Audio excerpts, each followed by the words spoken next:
My name is Emmanuel Ugirashebuja. I'm the president of the East African Court of Justice.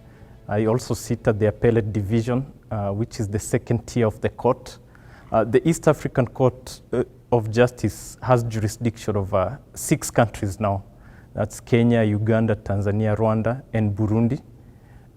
Recently, South Sudan, which was included, which became a member last year. And we deal with issues of economic integration, and we do have treaties which govern the economic integration of the East African community. Today I have the honor and privilege to give this lecture entitled Judging Environmental Cases at Regional or International Courts.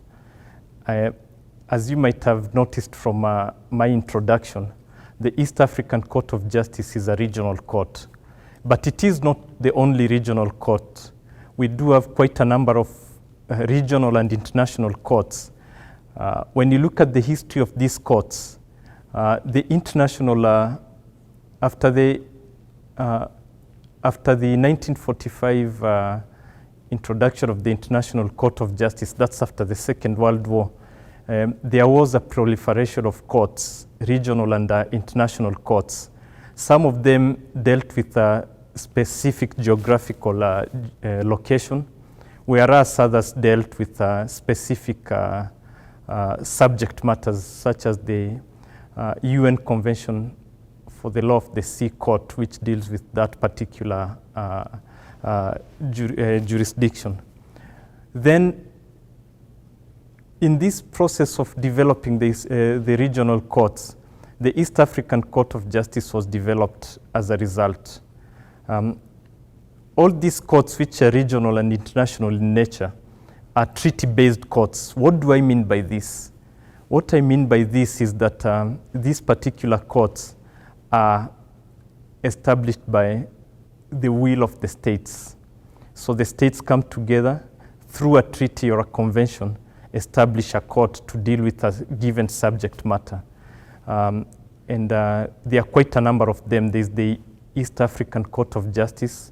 We can talk about the Inter-American Court of Human Rights, the African Court on Human and People's Rights. There are quite a number of them. The starting point for these courts is always in the treaty. What do I mean by this? What I mean by this is the mandate of the treaty is well spelled out in the, the mandate of the court is well spelled out in the treaty. If I may give you the example of the East African Court of Justice, our mandate is to interpret and ensure compliance of the treaty. So our mandate is based on the treaty. In dealing with the matters that we deal with every day, the starting point that an international court which deals with environmental matters looks at is the question of jurisdiction.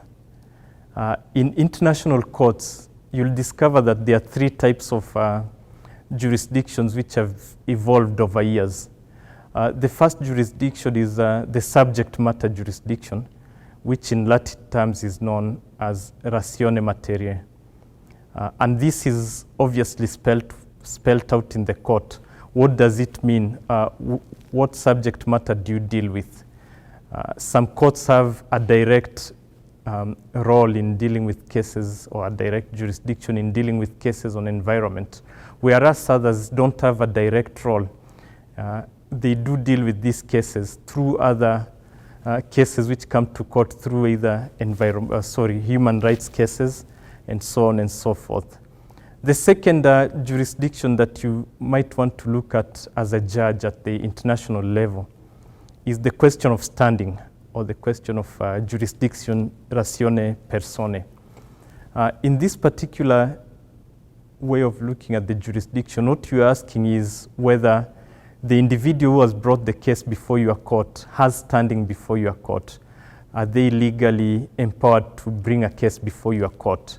Now, some regional courts or international courts have a very restrictive way of looking at the question of jurisdiction, whereas others have a broad way or a broad mandate when it comes to the question of standing of individuals before the parties. Let me give you an example of my court where it provides that any resident of East African community can bring a case on any breach of any of the treaty obligations of parties to our court. So this is a broad jurisdiction when it comes to standing of individuals. It will mean that any individual or any NGO in East African community can bring a case against any state or any organ of the community. Some courts or some regional courts do have a restrictive mandate when it comes to the standing of who can bring the cases before the court. The European Court of Justice, for example, does not allow direct standing of individuals before the European Court of Justice. So you can see that the question of standing is conceived differently given different courts and given the treaties that establish these particular courts. The final jurisdiction that you might want to look at is the question of time limitation. Some treaties have provided for a very limited time limitation within which you can bring a case of breach before those particular courts. For example, in the East African Court of Justice, you can only bring cases within 2 months of the breach or within 2 months at the time when you knew of the breach. So this is a bit limited given that 2 months, practically speaking, would not be enough time to institute a case in some of the matters which are complex. When you have fulfilled the question as a judge of whether you have jurisdiction to go further with this particular case, in most of these cases you'll find that the parties bringing the cases once in a while do seek the court or do try to move the court to issue interim reliefs or interim orders, as it is provided for in the East African Court of Justice, which I've talked about. And in essence, what they are looking for, because these are questions of environmental law, and if you don't have these interim reliefs, then most probably the matter will become a fait accompli or it will become moot. So that's why this particular tool of interim orders or interlocutory orders or interim reliefs, as you might want to call them, is quite an important tool or quite an important power that the court has in order to ensure that the status quo is maintained or preserved until the matter is decided finally. So it can go either way. You can be granted the interim reliefs or not, depending on how well you've obviously argued the case and how well you've fulfilled the criteria which is required, which is obviously to ensure that the case or the status quo is maintained. Then another important question that judges look at when it comes to cases before these courts is the question of evidence, especially in matters to do with violation of environmental cases. So what do I mean by this? How do you determine when, for example, an action of a state has reached that threshold of being a breach of the environment? This is obviously a complex question for judges, and I'll give you a case which we faced as as the East African Court of Justice in order to put everything into context. A few years ago, an NGO from Kenya brought a case against the United Republic of Tanzania, and it challenged the idea of Tanzania building a road inside the Serengeti Reserved National Park. Most of you will probably know that the Serengeti is a protected area by UNESCO.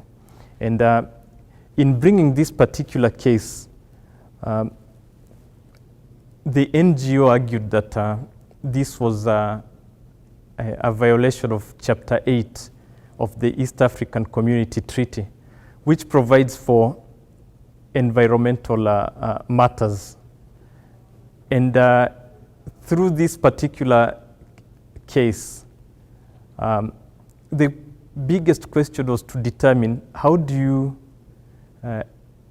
end up as a judge deciding when a given action has reached the threshold of an action of a state, which is a breach of the treaty provisions, in this case, the East African Community Treaty. And as you can imagine, it was extremely difficult for the judges. In the first instance of the court, they decided that the idea of building the road was a breach of the treaty. Tanzania appealed the case to my division, which is the appellate division, and they argued that an idea cannot reach the threshold of being an action of the state, and as a result, it cannot be challenged before our court. And as you can imagine, it's difficult to determine when an idea becomes an action. So we agreed technically with Tanzania that an idea per se cannot be equated to an action of a state for purposes of breach of the treaty. And ultimately, even though we agreed with Tanzania, we tried to come up with a certain objective criteria of when an action of a state for purpose of environmental matters can be determined. And we said that you have to ensure that an environmental impact assessment has already taken place. You have to also look at whether bids have been tendered. You also have to look at whether the works are going to take place immediately. You can't wait until the forests are cleared in order for a certain action to be an action of the state. So you can see how difficult it is when it comes to the question of evidence, because environmental cases are not the everyday, today cases that judges meet with. Another important point to look at when you're looking at the whole subject matter of judging environmental matters at regional level is a very important mechanism which was established by the European Court of Justice constitutive documents. But this particular mechanism has also been adopted by the East African Community Treaty, which is a mechanism known as preliminary reference. What are these preliminary references? Preliminary references are basically conversations between national courts and regional courts. How it happens in practice is once in a while, national judges will be faced with questions to do with interpretation of regional documents, some of which provide for some of which involve environmental law matters. But before a national judge determines the case, the substantive case, or goes into the merit of the case, in case there's a question of interpretation of these regional documents, then the judge has a duty to refer these questions to the regional court, which is the East African Court of Justice. Not for the regional court to determine the merits of the case, but only to make an interpretation of given provisions, and through a preliminary ruling, which is a judgment in itself, send the answer to the national judge for the national judge to use this particular interpretation to resolve the case before its court. Another important tool that international courts do have at their disposal is the advisory opinion tool. Some of the courts are mandated with the jurisdiction to offer advisory opinions. One of the courts is my court, or the International Court of Justice, which deal with advisory opinions. So this is another tool which is extremely important, because once in a while courts will be required to offer advisory opinions on questions of environmental law. So these are the tools available for international courts. and regional courts. One important aspect that as I'm going to my conclusion, that I want to talk about is the question of how regional courts and international courts generally go about the question of interpreting the treaties which give them the mandate that they have as a court. By and large, most of the regional courts or international courts resort to the Vienna Convention on the Law of Treaties, especially Article 31 and 32, which provide tools for international judges and regional judges to interpret the documents, the treaties that they have before them. This brings me to a very important point, which is when you look at the drafting of treaties, by and large, treaties are drafted in very broad terms. So this gives international judges room to interpret these treaties. So there's a lot of interpretation which takes place, and you need an objective tool, which in this case, most of the time, with the most agreed tool is the Vienna Convention on the Law of Treaties. But even with this tool, you can imagine that unlike national courts, where they deal with very precise provisions of the law, for the regional courts and international courts, they do deal with broad areas, and that's why it's easy to interpret any of the contemporary events within the document that was established a few years ago. And this is called the Evolutionary Interpretation of Treaties method. So this is permissible in international law because of the broad nature of how treaties are conceived and drafted. Finally, I would want to talk about the challenges of regional courts such as ours. The first challenge is the potential of conflicting jurisprudence between or amongst regional courts. As I earlier said in my introduction, there has been a proliferation of these courts over time. And it is quite possible, I mean, you cannot rule out the fact that there is a possibility of conflicting jurisprudence on a similar subject matter to do with environmental law. So this is quite a possibility. So I would want to conclude by saying that regional courts are very important entities in dealing with questions of environmental law, largely because they cover a wider area than domestic courts in terms of geography, in terms of the subject matter, because of the broad nature of the treaty provisions. But also very important, and I think more important than all the points that I've talked about, is the judgments of these regional courts and international courts. They do tend to bind not only the parties before the courts, like in my region, for example, but they also do bind all the member states of a given treaty or a given arrangement. And you might have a case where, yes, you are determining the case, or you are ruling the case basing on the facts before your court provided by parties, but your ruling has a wider, does cover a wider geographical area. For my case, for example, it will be 6 partner states. That particular ruling will be binding on all the 6 partner states in a similar subject matter.